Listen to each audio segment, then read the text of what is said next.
Bismillah.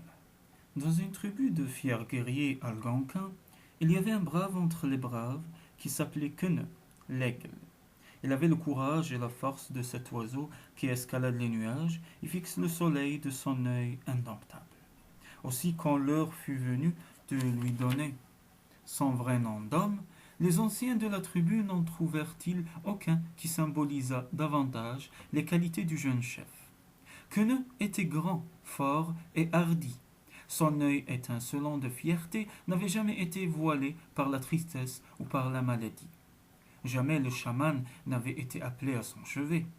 Dans les combats, sa flèche volait au but comme l'abeille à son nid. Son tomahawk fondait les crânes comme le pilon écrase le maïs quand on fait les galettes de sagamité. Maintes plumes sur sa tête, mains signes, peints sur ses vêtements, attestaient les exploits accomplis par ce brave dans toutes les rencontres avec les ennemis de sa race.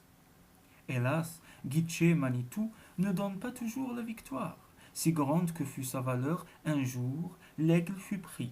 Déjà les sorciers avaient dressé le poteau des tortures, les guerriers apprêtaient les tam-tams pour la danse de mort, et chacun se réjouissait de voir, bientôt, si le courage du prisonnier égalerait dans les supplices celui qu'il déployait sur les champs de bataille. Mais Queneu leur lança un défi. Choisissez, dit-il, les plus forts et les plus adroits parmi vos guerriers, qu'ils se mettent sur deux rangs, se faisant face, et qu'ils me frappent de leur massue quand je passerai au milieu d'eux. S'ils m'abattent, vous ferez de moi ce que vous voudrez, mais ils ne m'abattront pas, et je m'enfuirai. Car les hommes de ma tribu sont rapides, comme l'oiseau tonnerre, et les vôtres lents et lourds. De grands cris et des rires s'élevèrent aussitôt. Cependant, on fit ce qu'ils demandaient, car c'était la chose nouvelle qui leur plut. À peine avaient-ils pris leur casse-tête en main que Queneu s'élança, rapide en vérité comme l'oiseau tonnerre, car aucun n'avait pu frapper encore un seul coup, que déjà le guerrier s'enfuyait vers la forêt sauvage. Jamais encore Queneu n'avait pénétré dans cette forêt immense. Il était seul sous les grands arbres, à moitié dépouillé de ses vêtements et sans armes. Cependant, son cœur ignorait la peur. Il brisa une branche de cornouiller, la tailla, la façonna à l'aide d'un éclat de roche coupante. Bientôt, il eut dans la main une massue forte et lourde. Alors il traversa la forêt pendant de nombreuses lunes. Il ne vit que des arbres et se fraya un chemin parmi les herbes et les lianes. Il évitait les pièges et fuyait les dangers, car il n'avait qu'un seul désir au cœur, rejoindre les siens. Enfin, il revit son village, les huttes rondes en écorce de bouleau, la fumée des repas montant dans l'air calme du soir. Entre tous, il chercha le wigwam d'une fillette avec qui il jouait étant enfant.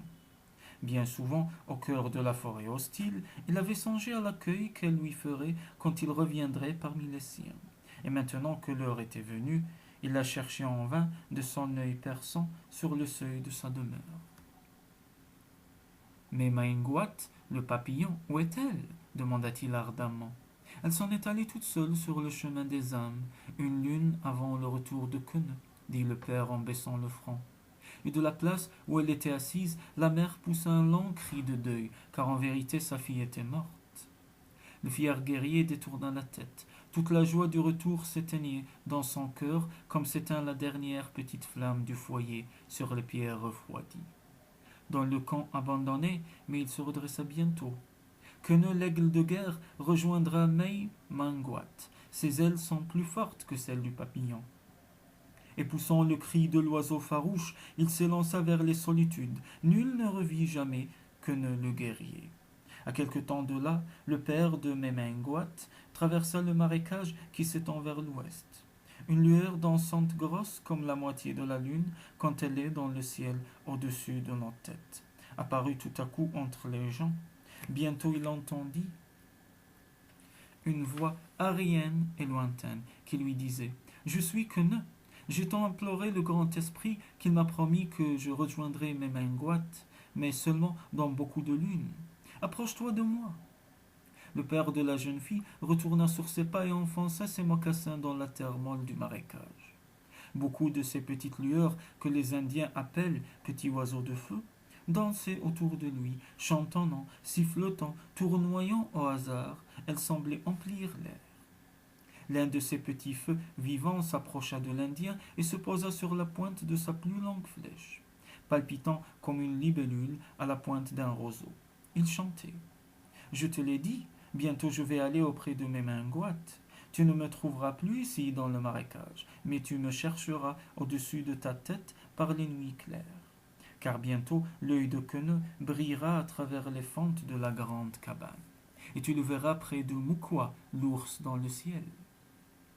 3 lunes après cette rencontre, le père de Memenguat, assis au seuil de son wigwam, contemplait les étoiles au-dessus de sa tête. Il vit soudain une lumière nouvelle dans le ciel. Elle ne changeait point de place et brillait comme l'œil d'un aigle, grand ouvert et qui ne clignait pas. C'était ce qu'avait annoncé Queneux. L'Indien prit son grand calumet de paix et l'ayant empli lui en offrit la fumée. Là-haut, depuis des lunes, est demeurée l'étoile. C'est l'œil de Queneux. Il a retrouvé Memenguat. Elle l'attendait à mi-chemin du pont des âmes. Cette blanche piste d'étoiles que les hommes blancs appellent voie lactée, ils appellent étoile du Nord, l'étoile qui brille auprès de Mukwa, la grande ours. Jamais elle ne quitte sa place vers le nord et qui la regarde connaît aussitôt son chemin.